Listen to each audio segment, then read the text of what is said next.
नमस्कार, स्वागत है आप सभी का फास्ट न्यूज इंडिया में। मैं आप सबके साथ नीतू सिंह। आइए आज की तमाम बड़ी खबरों की तरफ रुख करते हैं।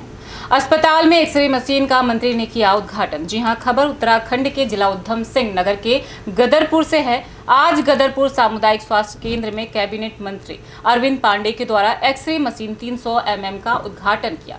जी हां, आपको बताते चले कि लंबे समय से गदरपुर स्वास्थ्य अस्पताल में मांग चल रही थी, जो कि जिला मुख्यालय से गदरपुर सामुदायिक स्वास्थ्य केंद्र को दी गई है और बहुत ही जल्द डिजिटल एक्सरे मशीन भी देने का कार्य किया जाएगा। इससे पहले 100 mA की मशीन द्वारा कार्य किया जा रहा था। इस मशीन के द्वारा कम समय में ज्यादा कार्य होगा और नगर वासियों को एवं ग्राम वासियों को इसका लाभ मिल सकेगा। पूर्व में भी गदरपुर सामुदायिक स्वास्थ्य केंद्र गदरपुर को मंत्री द्वारा एक एम्बुलेंस भेंट स्वरूप दी जा चुकी है। कैबिनेट मंत्री अरविंद पांडे ने अस्पताल के सभी कर्मचारियों को आने वाले अस्पताल में लोगों के साथ अच्छा व्यवहार करने की बात भी कही।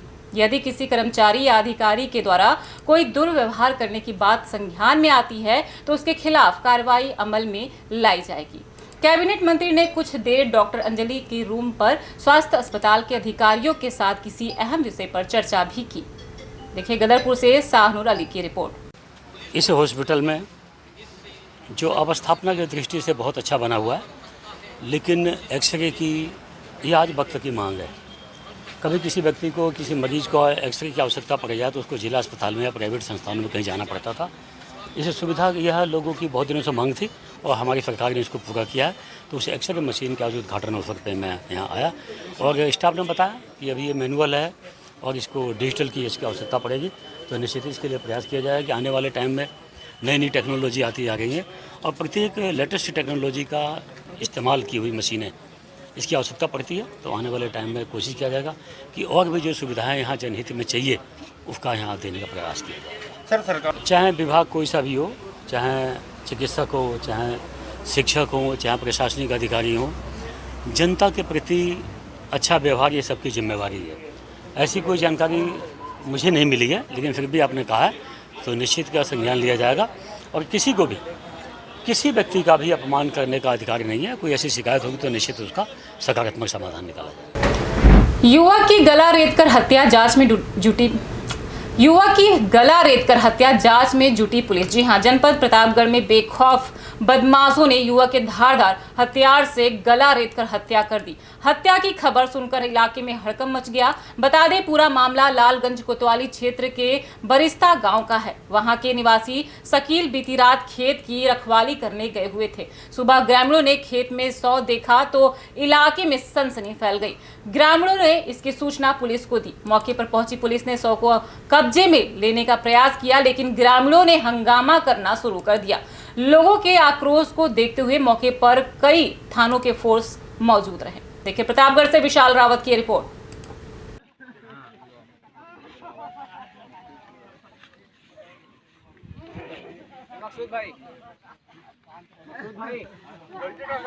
दबंग ने पैसों को लेकर की मारपीट, दूसरा पक्ष हुआ घायल। जी हां, अमेठी संग्रामपुर थाना क्षेत्र के अंतर्गत ग्राम छोटी बबुरी ठेगहा में पीड़ित के घर पर आकर दबंग राम आश्रय, मंगल, ब्रिजमोहन आदि लोग जबरदस्ती पैसे को लेकर मारपीट की, जिसे एक व्यक्ति रवि सिंह को गंभीर चोट आई। घायल पक्ष लक्ष्मी नारायण सिंह ने तुरंत 112 पर सूचना दी। मौके पर 112 नंबर पहुंचकर दोनों पक्षों को कोतवाली संग्रामपुर ले गई और दोनों पक्षों का 151 में चालान कर मेडिकल के लिए भेज दिया। देखिए गौरीगंज से अंजनी मिश्रा की रिपोर्ट। आपका शांति देवी, कहाँ के निवासी हैं? बबुरी, छोटी बबुरी। अच्छा, क्या मामला हो गया, क्या बात हो गई आज? साहब कल सुलह हो मतलब जमानत होकर गई थी। साहब काका कल जमानत करा के गए, काल से पीछे पानी मारा और पानी के गए थे। का थी और बेटा हमारे देखे थी डंडा लेके आओ कहाँ तो भाग और का कहती खेत के मारे कौन से पानी मार के गिरा दें। का कहती क्या नाम है लड़के का आपने? रवि। अच्छा, तो कौन मारा था, क्या नाम उनका? राम आश्रय, हाँ, मंगल, ब्रिजमोहन, शंकर।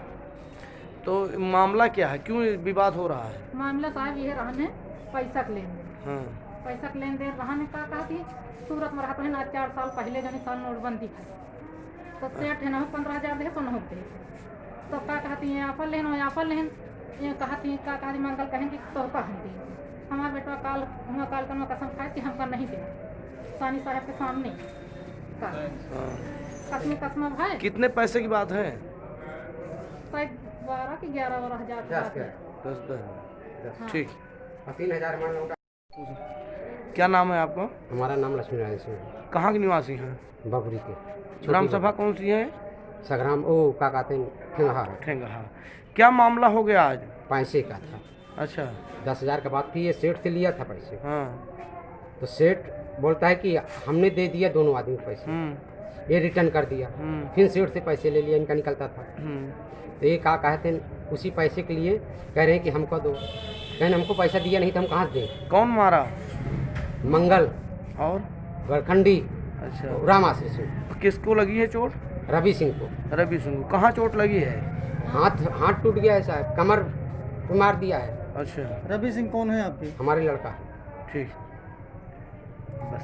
डाइट DLED छात्राओं का धरना समाप्त। जी हां, उत्तराखंड के जिला उधम सिंह नगर गदरपुर से बड़ी खबर है। आज कैबिनेट शिक्षा मंत्री अरविंद पांडे ने गदरपुर सामुदायिक अस्पताल के एक्सरे मशीन उद्घाटन के दौरान DLED संबंधित छात्र छात्राओं के लिए कहा कि जिन लोगों को सरकार के द्वारा DLED कराया गया है, जितने भी शिक्षा विभाग में पद रिक्त हैं, उनको नियमावली के स्वरूप भरने का बहुत जल्दी कार्य किया जाएगा। आपको बताते चले कि DLED छात्राओं के द्वारा कैबिनेट मंत्री के विधानसभा में तहसील पर अनिश्चित काल धरना लगातार दिया जा रहा था। मंत्री के आश्वासन पर भी सभी DLED छात्राओं ने उस धरने को समाप्त किया। अब भविष्य में देखना यह होगा कि क्या छात्र फिर से धरने पर बैठने पर मजबूर होंगे या फिर सरकार उनको समय के रहते नौकरियां मुहैया कराएगी।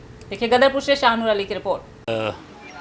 वो कहाँ बैठे हैं इसकी मुझे जानकारी नहीं है, लेकिन उनको सरकार ने DLED कराया है और जितने हमारे पास पद रिक्त हैं उस पद के सापेक्ष कई संवर्ग के लोग हाई कोर्ट में पहुँचे। जो हाई कोर्ट में DLED की प्रक्रिया स्टे थी, उसको कहीं न कहीं सरकार के सकारात्मक प्रयास की वजह से उस स्टे को समाप्त कराया गया है और समाप्त होते ही हाई कोर्ट का आदेश आते ही सरकार ने DLED कराया है, तो निश्चित ही उनके जितने पद हमारे यहाँ रिक्त हैं वो उसकी भर्ती नियमानुसार कराया जाएगा। पूर्व शिक्षा मंत्री का नगदा में किया स्वागत। जी हां, मध्य प्रदेश के उज्जैन जिले के नागदा थाना अंतर्गत पूर्व शिक्षा मंत्री जीतू पटवारी पहुंचे नागदा। कांग्रेस कार्यकर्ताओं ने किया जोरदार स्वागत। नागदा कमलनाथ सरकार में शिक्षा मंत्री रहे जीतू पटवारी एक कार्यक्रम में सुहावसरा निकले रास्ते में नगदा में कांग्रेस कार्यकर्ताओं ने जीतू पटवारी का पुष्प मालाओं से गर्मजोशी से स्वागत किया। मीडिया के पूछे जाने पर पटवारी ने कहा कि शिवराज सरकार एक धोखे की सरकार है और उन्होंने सिर्फ जनता को धोखा दिया है। आने वाले उपचुनाव में जनता कांग्रेस को पूरे 28 सीटों पर जितवाकर सबक जरूर सिखाएगी, जिसमें विशाल गुज्जर नागदा शहर अध्यक्ष, युवा कांग्रेस ग्रामीण अध्यक्ष चैन सिंह गुज्जर, अर्जुन पहलवान, लखन सोलंकी, रवि शर्मा, देव गुज्जर, नारायण चौधरी, गोपाल अंजना, जीवन सिंह गुज्जर, अलसी बालाजी सहित कई कार्यकर्ता मौजूद थे। देखिए उज्जैन से सुधीर बैरागी की रिपोर्ट।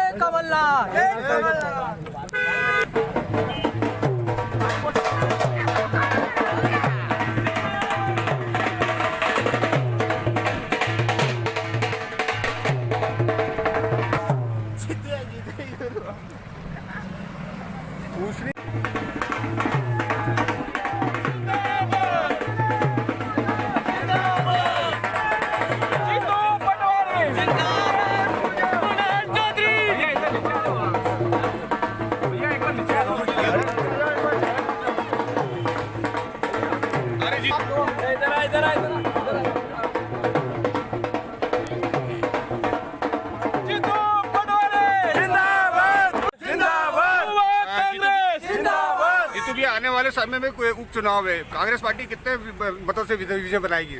आप ये बताओ कि भारतीय जनता पार्टी को तो लोगों ने पहले 2008 में हरा दिया है, जब एक हारे हुए लोगों ने नोट के बल पर सत्ता का हरण किया या लोकतंत्र का चीरहरण किया।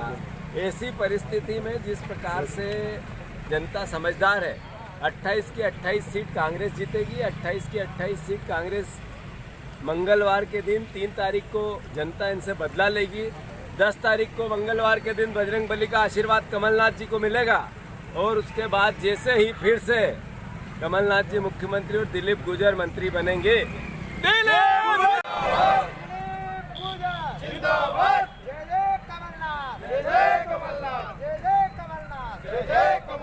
कांग्रेस पार्टी जिंदाबाद जिंदाबाद जिंदाबाद, दिलीप गुजर जिंदाबाद जिंदाबाद जिंदाबाद, युवा कांग्रेस जिंदाबाद, युवा कांग्रेस जिंदाबाद।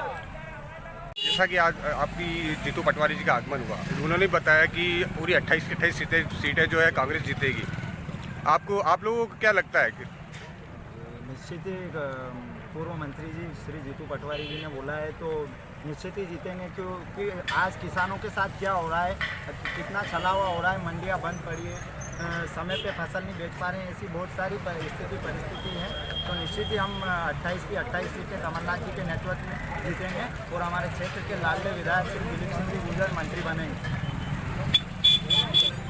अभी जैसे आपको भी पता है कि अभी जीतू पटवारी जी का आगमन हुआ था, उन्होंने भी ये कहा था कि पूर्व मुख्यमंत्री कमलनाथ जी ने भी कहा कि आने वाले समय में जो दिवाली बनाई जाएगी वो कांग्रेस पार्टी इकट्ठी सभी कार्यकर्ताओं के साथ बनाएगी। इसमें आपका क्या कहना है?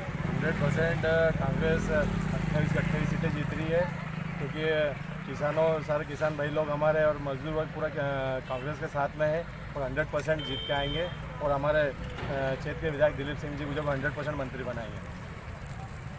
ये थे अभी के कुछ खास खबरों के लिए आप लगातार बने रहिए हमारी फास्ट न्यूज़ इंडिया के साथ। तब तक के लिए मुझे दीजिए इजाज़त। धन्यवाद।